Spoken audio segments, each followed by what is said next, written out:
Hai. Sihat ni? Aku sihat je. Zarif, aku ada urusan lah. Sabar dulu. Kau nak pergi mana ni? Sekarang aku nak duit lah sekarang ni. Aku tak ada duit lah, Zarif. Kau nak pergi mana? Sini. Kau nak duit? Zarif, aku tak ada duit. Aku nak duit. Aku nak duit. Zarif, kalau aku bagi kau duit, kau tahu lah aku nak makan apa, Zarif? Dah aku nak duit. Aku nak duit. Aku tak ada duit. Aku nak makan apa? Aku nak duit lah. Oi.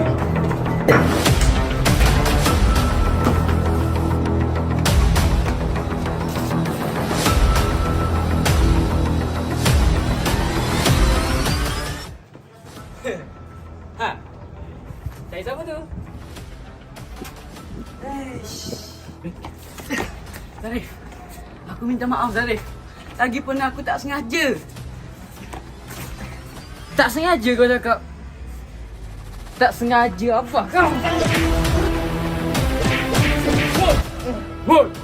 Kau buat apa tu, ha? Oi, Aiman. Kau jangan nak sibuk dah. Aku tumbuk muka kau lagi. Baru kau tahu.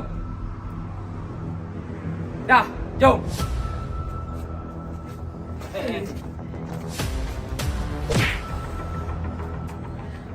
Sini aku tolong.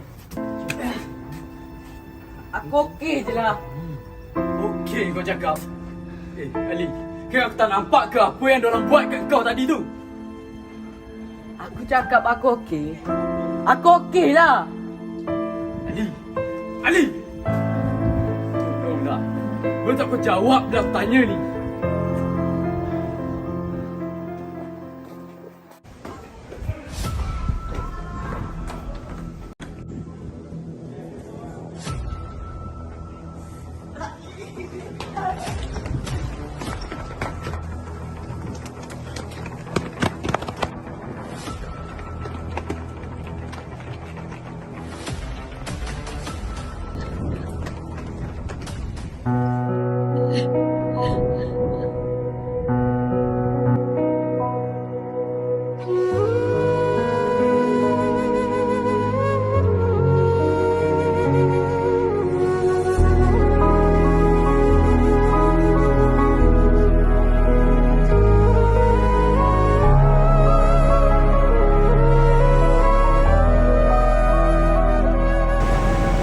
Tahun kat sinilah tempat aku kena bully dulu.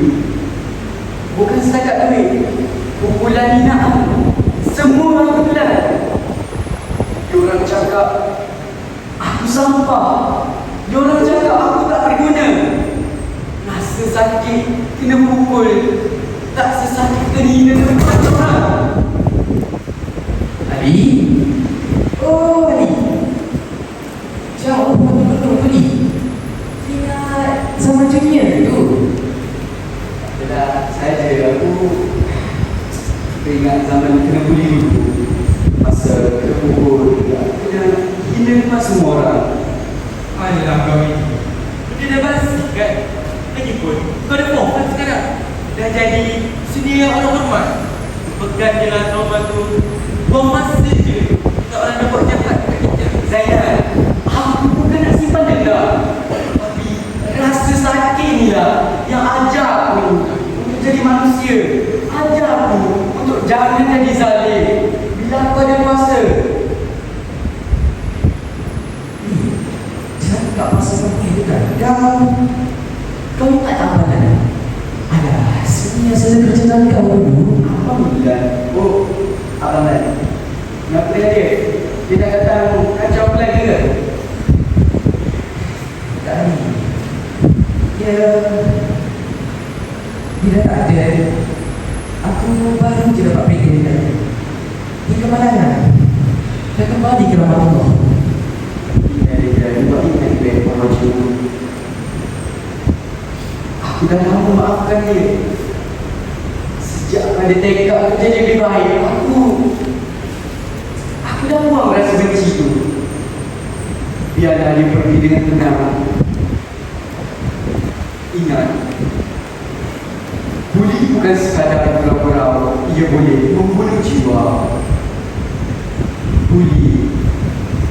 Hari ini dia pergi, tetapi mungkin kesannya pada mangsa-mangsa lain tidak akan hilang. Betul kata kau ni. Kalaulah semua orang fikir macam kau, aku yakin sekolah kita ni mesti aman.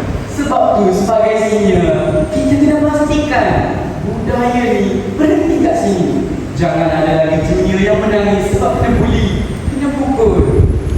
Kita kena pastikan semuanya ni berhenti di sini kerana kita memerlukan kehormatan, bukan ketakutan. Aku setuju kata kau ni. Kita sepatutnya jadi contoh untuk mereka. Ingat, kekuatan sebenar bukan pada penduduk, tetapi rasa hormat sesama manusia. Weh, jom kita mulakan perubahan tu hari ni. Budi merosakkan jiwa. Kemaafan menyembuhkan luka. Pilihlah untuk menjadi pelindung, bukan pemangsa. Demi keharmonian bersama, katakan tidak kepada demi.